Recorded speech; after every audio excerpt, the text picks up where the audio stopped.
कभी सोचा है कि अगर हम बस खोदते ही जाएं, तो आखिर क्या होगा?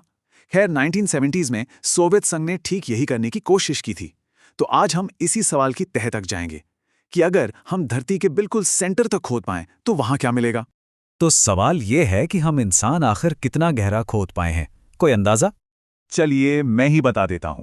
जवाब है 12.2 किलोमीटर। जी हां, 12.2 किलोमीटर। ये रिकॉर्ड तोड़ गहराई हासिल की थी कोला सुपर डीप बोरहोल ने।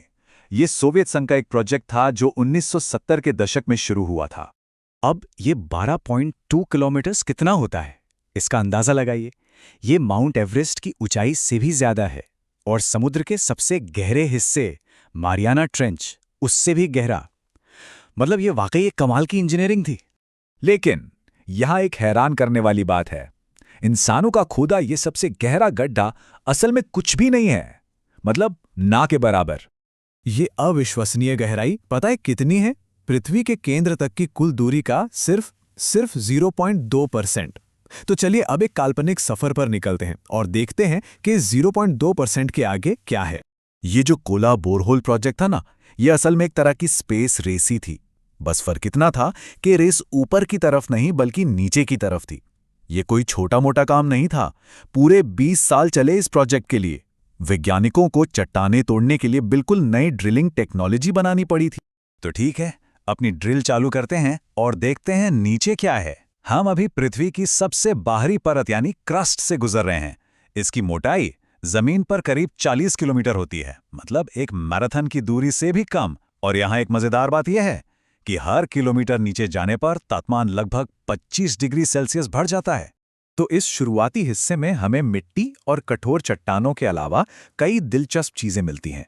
हम इंसानों की बनाई कुछ सबसे गहरी जगहों को पार करते हैं, जैसे कि सैनफोर्ड और कामियोका की अंडरग्राउंड फिजिक्स लैब्स, चीन का गहरा न्यूक्लियर कमांड बंकर और हाँ, दक्षिण अफ्रीका की सोने और प्लैटिनम की खदानें भी।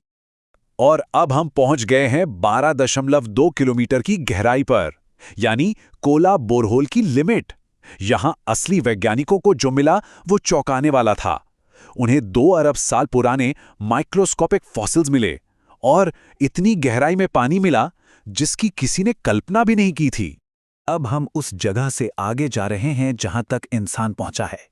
करीब 30 से 50 किलोमीटर नीचे हमारे चारों ओर की चट्टानें एकदम से बदलने लगती हैं। हम क्रस्ट को पीछे छोड़कर मैंटल में दाखिल हो रहे हैं। और यहाँ पे चीजें बहुत अजीब हो जाती हैं। मेंटल में जो चट्टान है वो इतनी गर्म है कि उसे पिघल जाना चाहिए, लेकिन ऊपर से पड़ रहे लाखों टन के प्रेशर की वजह से वो पूरी तरह पिघल नहीं पाती। तो नतीजा क्या होता है? ये एक अजीब चिपचिपे गर्म प्लास्टिक की तरह बर्ताव करती है, जो बहुत धीरे धीरे बह सकती है। तो सवाल उठता है कि पृथ्वी में ये परतें बनी ही क्यों? देखिए, जब हमारी पृथ्वी बनी थी तो ये पूरी तरह पिघली हुई थी, एक आग का गोला। फिर धीरे धीरे लोहे जैसे भारी पदार्थ डूबकर सेंटर में जमा हो गए और सिलिकेट जैसे हल्के मिनरल्स ऊपर तैरने लगे। बस इसी से ये अलग अलग परतें बन गईं। अब मन में एक सवाल जरूर आ रहा होगा, अगर हम सिर्फ 12.5 किलोमीटर तक ही खोद पाए हैं तो हमें मेंटल और उसके आगे की ये सारी बातें पता कैसे हैं? सही सवाल है। इसका जवाब छिपा है भूकंप में। देखिए, भूकंप से एनर्जी की लहरें निकलती हैं, जिन्हें हम सीज़मिक वेव्स कहते हैं। ये लहरें पूरी पृथ्वी से होकर गुजरती हैं और वैज्ञानिक इनके रास्ते और स्पीड को ट्रैक करके अंदर की एक तस्वीर बना लेते हैं, ठीक वैसे ही जैसे डॉक्टर अल्ट्रासाउंड से शरीर के अंदर देखते हैं। और यहीं पर कहानी में एक ट्विस्ट आता है। 2 तरह की मेन सीज़मिक वेव्स होती हैं, पी वेव्स जो सॉलिड और लिक्विड दोनों से गुजर सकती हैं, और दूसरी हैं एस वेव्स जो सिर्फ और सिर्फ सॉलिड चीजों से ही गुजर सकती हैं। और ये छोटा सा फर्क ही पूरी पहेली को सुलझाने की चाबी है। 20वीं सदी की शुरुआत में वैज्ञानिकों ने एक अजीब चीज नोटिस की। जब धरती के एक कोने में भूकंप आता तो उसके ठीक दूसरी तरफ एस वेव्स पहुंच ही नहीं पाती थीं। वहां एक शैडो जोन यानी एक छाया वाला इलाका बन जाता था। और इस एस वेव शैडो का सिर्फ एक ही मतलब हो सकता था कि पृथ्वी के केंद्र में कहीं ना कहीं एक बहुत बड़ी तरल परत है जो एस वेव्स को रोक रही है। और बस इसी खोज से हमें पता चला कि पृथ्वी का एक आउटर कोर है जो लिक्विड है। तो अब जब हम ये जान गए हैं कि ये सब कैसे पता चला, चलिए अपना सफर जारी रखते हैं। हम अब उसी लिक्विड लेयर यानी आउटर कोर में उतर रहे हैं।